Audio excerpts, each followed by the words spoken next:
हम महादेव के सावन महीना अइलहि कृपा करथिन फेर से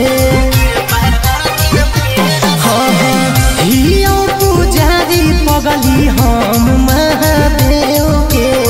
सावन महीना अइलहि कृपा करथिन फेर से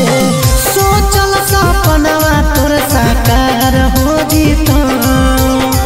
कर लेगे दर्शन बेड़ा पार हो जीता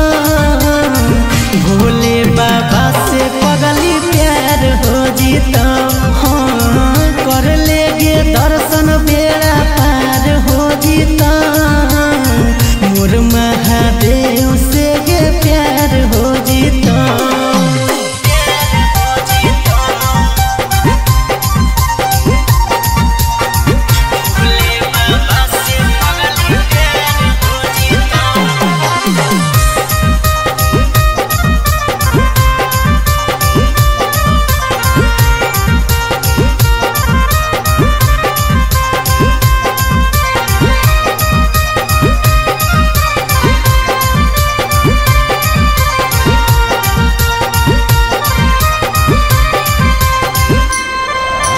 जलवा ढारे चल पगली साथे देव घर गे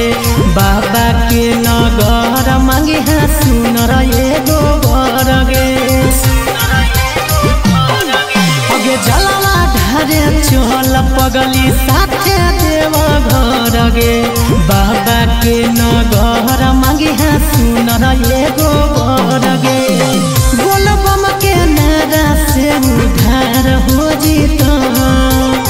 कर लेगे दर्शन बेड़ा पार हो जीता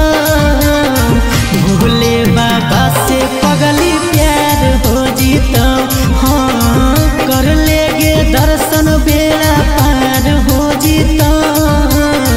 मोर महादेव से गे प्यार हो जीता।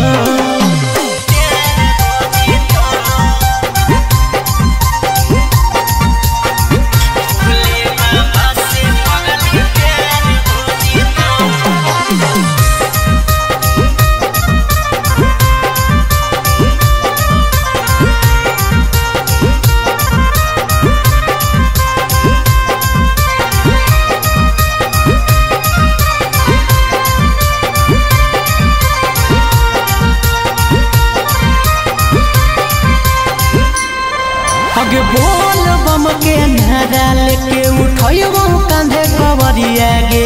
पैदल पैदल चलम ही की निकाली डीजल गरिया गे ऐसे तो पैदल में मजा अगे बोल बम के नारा लेके उठो